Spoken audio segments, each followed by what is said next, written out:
You, step out of the line. Now. I'm cleared. Scan my badge and let me work. You moved up fast, looks like you're cutting. No, those three cut. You watched it. You only pulled me. Gate 3, request backup, possible breach. Breach? Or you just don't believe a black man has a top secret badge? Security Officer Frank Miller had been working government facility security in Houston, Texas for 15 years. The last 10 were stationed at the NASA Johnson Space Center Access Checkpoint, where aerospace contractors, astronauts, and civilian engineers entered one of the most technologically advanced hubs in the world. He'd accumulated 31 complaints in those 10 years. 31 separate incidents where black systems analysts, Latino propulsion engineers, and Asian data scientists were pulled aside, questioned, and subjected to additional scrutiny, while white contractors moved through checkpoints without issue. Every complaint had been dismissed as standard security protocol. His supervisors called him thorough. The contracting companies called him overzealous. No one called him what he was: a security officer who couldn't accept that people of color held high-level security clearances and worked on classified space exploration projects on a Tuesday morning in Houston. Everything about Frank Miller's protected position was about to come crashing down. My name is Marcus Thorne. I had been a defense contractor for 14 years, specializing in guidance systems for next-generation spacecraft. I held a top-secret security clearance with Orbital Tech Solutions. I'd worked on missions that couldn't be named, developed software that guided satellites, and earned $260,000 a year doing it. That morning, I was a 42-year-old black man in business casual attire, standing in the contractor entrance line at the Space Center, holding my security badge and my coffee, waiting to start another week of work. And to Security Officer Frank Miller, that only meant one thing. He decided I didn't look like I belonged. That false assumption triggered an escalation that would end in Miller's termination, a federal investigation, and a $14 million judgment that would expose how security theater masks racial profiling at the highest levels of government. Before I continue, where are you watching from?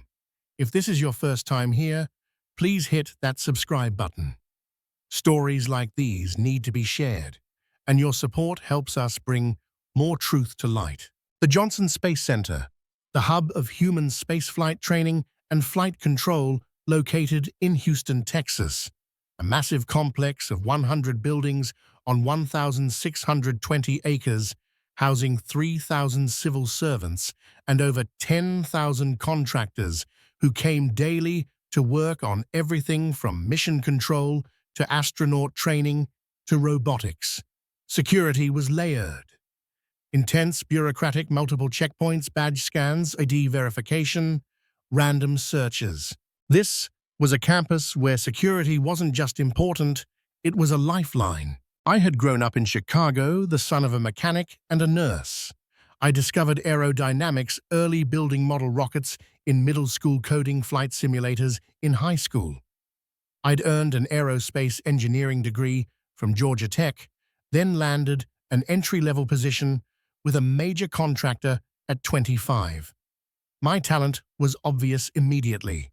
I could see trajectories others missed. I could write code that was both efficient and redundant. I rose quickly. By 30, I had my top-secret clearance. By 36, I was leading software teams on classified launch projects. By 42, I was one of the most respected architects in my field. Tuesday morning, I arrived at the center at 7:30 a.m., 30 minutes before my shift started. I did this every day. Early arrival meant avoiding the heat, meant I could grab breakfast, meant I started the day focused instead of rushed. I parked in the contractor lot, grabbed my badge from the cup holder, and walked to the south gate entrance. The line was about 25 people deep. Flight directors in polos, scientists with backpacks, contractors in button-downs, the usual morning crowd. I stood in line, checking status reports on my phone, sipping my coffee. I noticed a few contractors who'd arrived after me try to merge into the line ahead of their actual position. It happened every morning. People trying to save 2 minutes. The security officers usually ignored it unless it got obvious. This morning, 3 white men in their late 30s had slipped into line about 6 spots ahead of where they should have been. I noticed. So did others. No one said anything. It wasn't worth the hassle. The line moved steadily. I was about 7 people from the checkpoint when Security Officer Frank Miller walked over from his podium and pointed directly at me. "Sir, I'm going to need you to step out of that line." I looked up from my phone, confused. "I've been waiting here like everyone else. What's the issue?" Miller stepped closer, his hand near his belt. "This line is for verified contractors only." I held up my badge, the hard plastic card with my photo, my name, my company logo, and the holographic strip indicating my clearance level. "I am a contractor. Badge is right here." "I am, Miller barely glanced at it. "You moved up pretty fast. Thought you might be cutting." I felt the familiar tightness in my chest, the recognition of what was happening. "Or you thought I didn't look like someone with clearance?" Miller's expression hardened. "That's not what I said." "You didn't have to."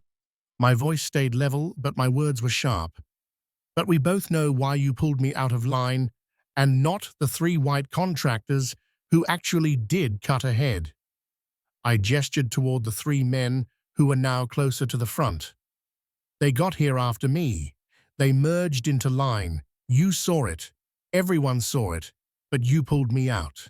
"Do you think security officers at federal facilities should face federal charges for discriminatory enforcement? Drop your answer below." Miller keyed his radio. "I need backup at Gate 3. Possible security violation." I didn't move. "Security violation. I'm standing in line with a valid badge waiting to go to work." "What violation?" The line had stopped moving. People were watching now. A white woman in her 40s, a project manager I recognized from the Orion program, spoke up. "Officer, I've been standing behind this man for 10 minutes. He didn't cut. He's been waiting patiently. Why are you pulling him out?" "Ma'am, this doesn't concern you." "It does when you're holding up the entire line to harass someone for no reason." She pulled out her phone, but not to record, to text someone. I could see her typing quickly. A second officer arrived. Officer Sarah Jenkins, a veteran guard with a reputation for playing it straight. "What's going on, Miller? This individual may have cut in line. I'm verifying his credentials." Jenkins looked at me, then at my badge, then at the line behind me. "Sir, how long have you been waiting?" "About 15 minutes since I got here at 7:30. My voice was tired. "And before you ask, I work for Orbital Tech Solutions. I've had NASA access for 10 years. I'm here every day. I have top-secret clearance. And I was pulled out of line while actual line cutters were ignored." Jenkins turned to Miller. "Did you see him cut?" "He moved up fast." "That's not what I asked." "Did you see him cut in line?" Miller didn't answer. Jenkins sighed. "Sir, can I see your badge?" I handed it over. Jenkins scanned it with her handheld reader. The screen lit up green. "Marcus Thorne, Orbital Tech, active clearance. No flags, no issues." She handed it back. "You're cleared? Sorry for the delay." "Am I free to go?" "Yes." I took my badge but didn't move. "I want to file a formal complaint. This isn't the first time Officer Miller has pulled me aside. It's the 4th time this year, and I've watched him do it to other contractors of color while white contractors move through without issue." Jenkins' expression shifted. "You're saying this is a pattern?" "It's absolutely a pattern, and I'm not the only one who's noticed." The woman who'd spoken up earlier stepped forward. "I've witnessed it too. I've seen Officer Miller pull aside Black and Hispanic contractors for additional screening at rates far higher than white contractors. I work in HR compliance. I notice patterns. This is discrimination." Another voice chimed in. An Asian man in his late 20s. "He stopped me last month, Spent 20 minutes questioning my credentials, even though my badge scanned fine. Made me late to a simulation launch. Jenkins pulled out a notebook. I need to document this. She looked at Miller. Return to your post. I'll handle this. Miller walked away, his jaw tight. Jenkins took statements from me and the 3 witnesses who'd spoken up: names, badge numbers, dates of previous incidents, details about what they'd observed. This was different from most stories. No phone video, no viral recording, just official documentation through NASA's internal complaint system. A paper trail that couldn't be dismissed. I went through the checkpoint 40 minutes late. My supervisor was waiting. "You okay?" I got a text from someone at security saying there was an incident. Miller pulled me out of line again. I filed a complaint again.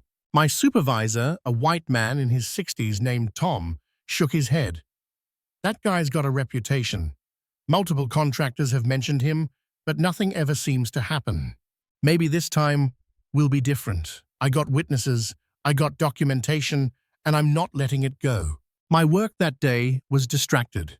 I was angry not just at Miller, but at the system that protected him, at the complaints that had been filed and dismissed, at the daily humiliation of being questioned about whether you belong in a place where you've worked for over a decade.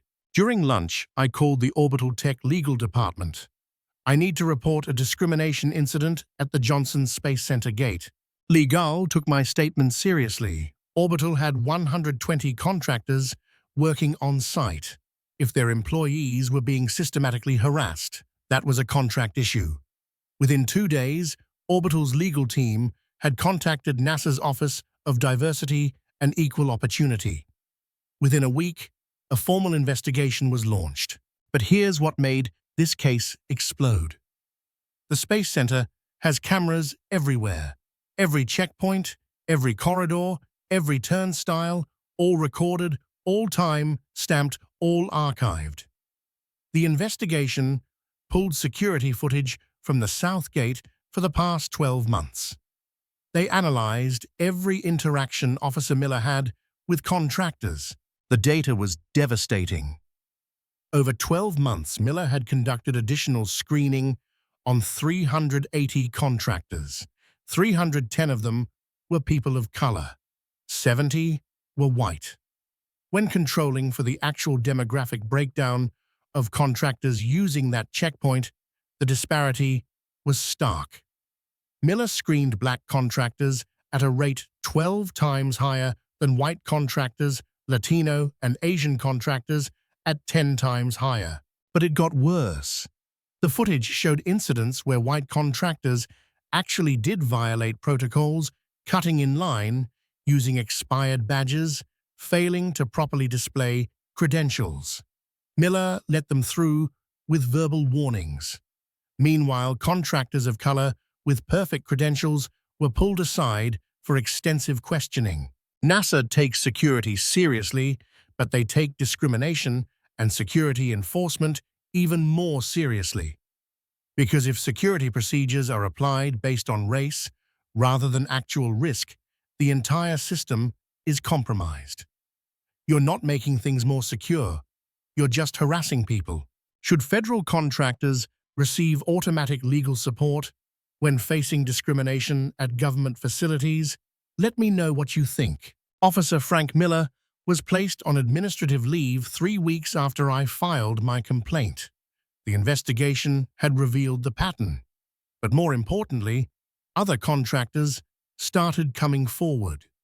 25 of them, all people of color, all with stories of being singled out by Miller, being questioned extensively, being made late to meetings, being subjected to random searches while white contractors breezed through. One contractor, a Latina woman who worked in mission control, described being detained for 50 minutes, while Miller insisted her clearance must be expired even though his scanner showed it was active. She'd missed a flight readiness review. Her supervisor had been furious. She'd almost lost her contract. She'd filed a complaint. It had been dismissed. Another contractor, a black propulsion specialist, described being pulled aside twice a week for random searches. Miller would go through his bag check, every item make him late. When he complained, he was told it was random selection, but it happened to him dozens of times, and never to his white colleagues on the same project. The evidence kept mounting not from viral videos, but from documentation from security logs showing how long each contractor spent at checkpoints, from badge scan records showing Miller repeatedly rescanning badges that had already cleared, from witness statements corroborating a pattern that spanned years. Miller was terminated 8 weeks after the investigation began. The termination letter was signed by the center's chief of security.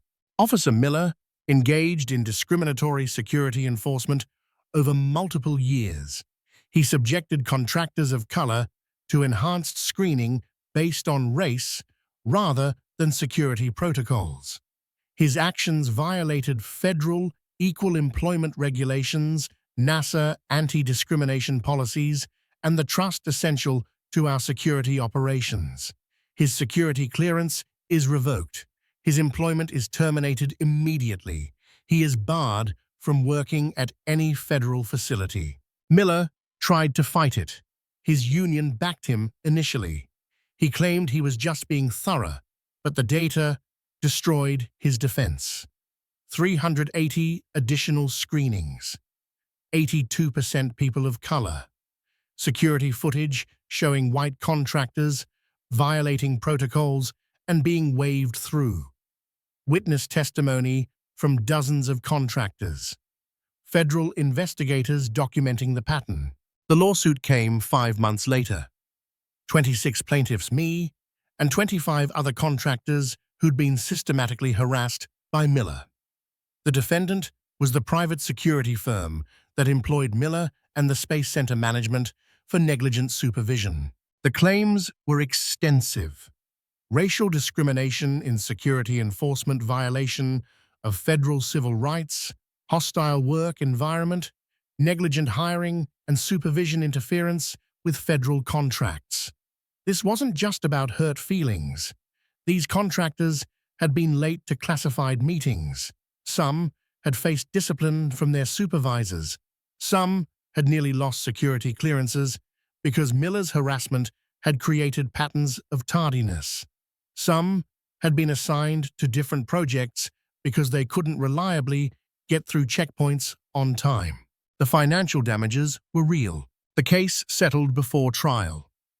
Neither NASA nor the security firm wanted to go to court with video evidence showing systematic racial profiling at one of the nation's most iconic facilities. $14 million divided among 26 plaintiffs.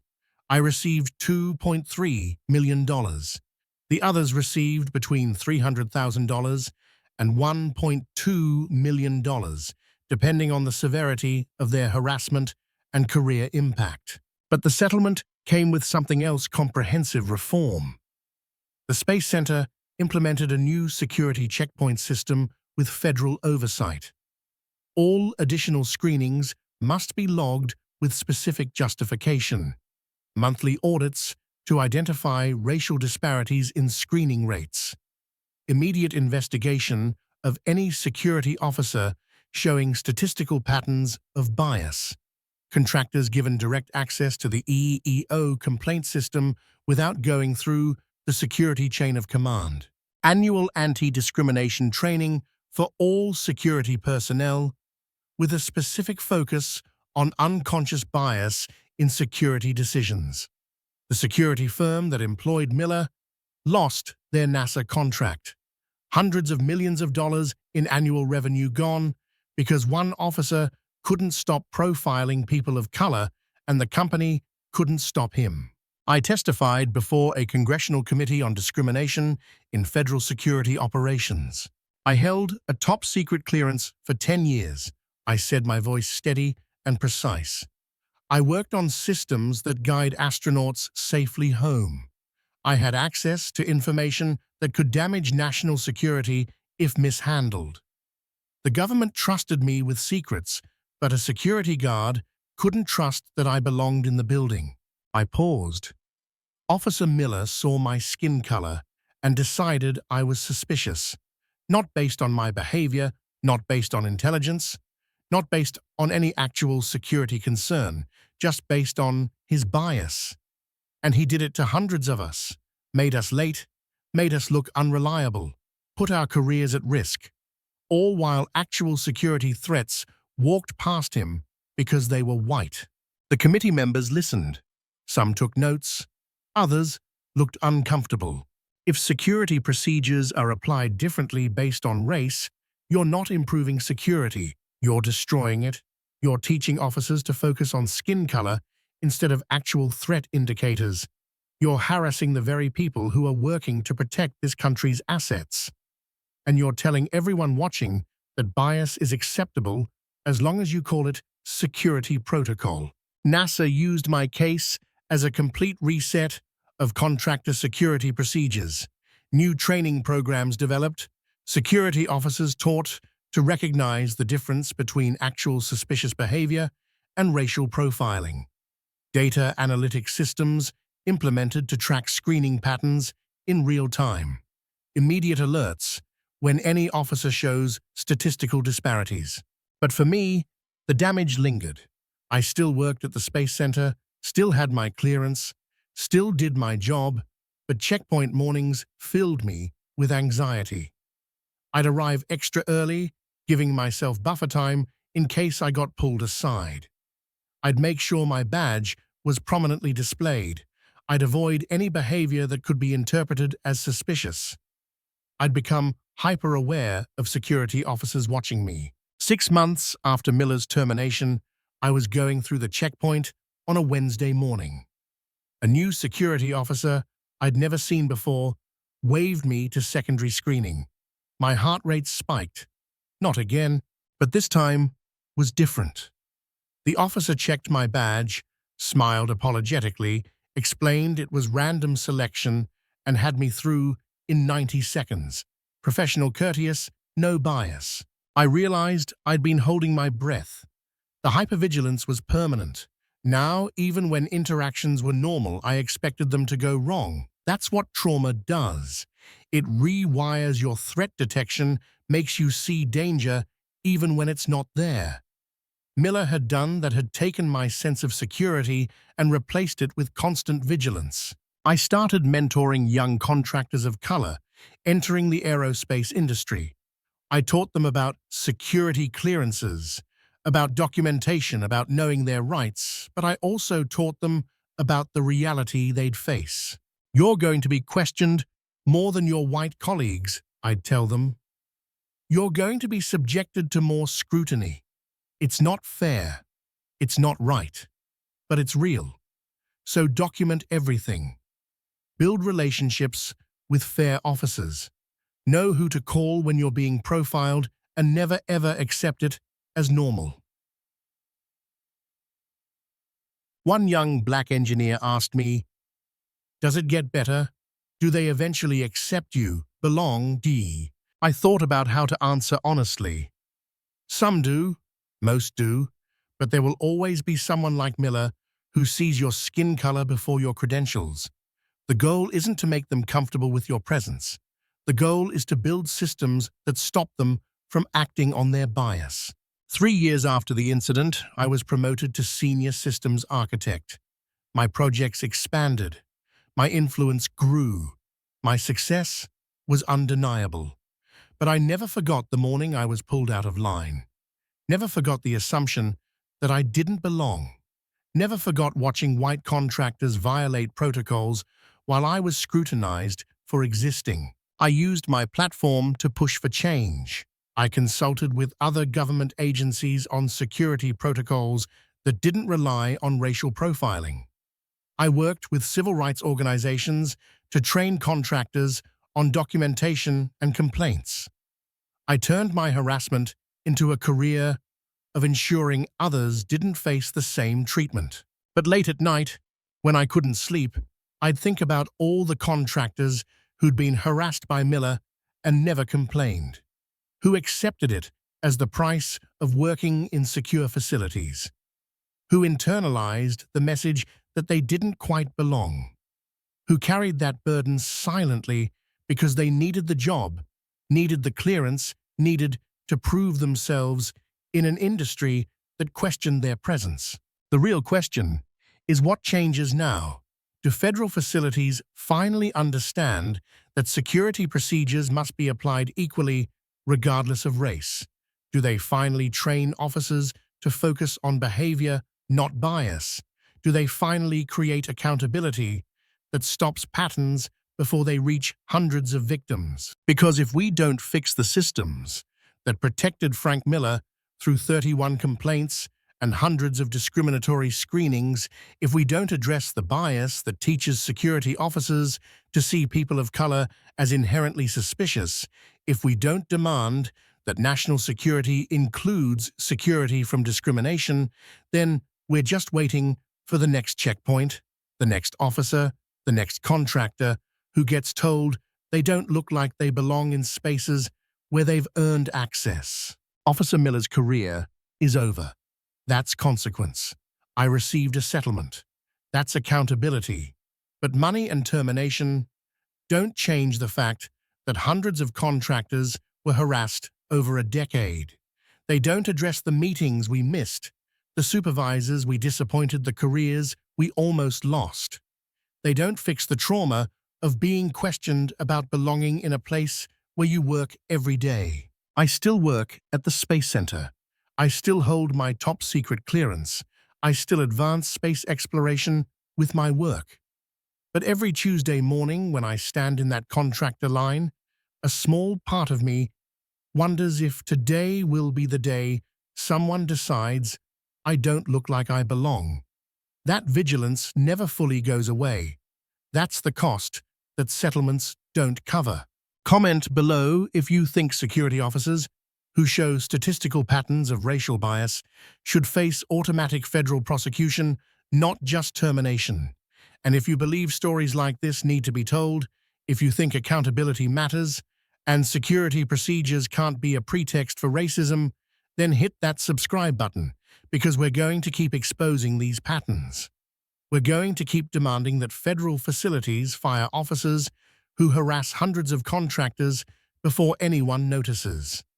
We're going to keep fighting for a world where a systems engineer can go to work without being questioned about whether his clearance is real. This isn't just about Officer Miller or Marcus Thorne. It's about all of us, and whether we're willing to demand that safety includes freedom from prejudice.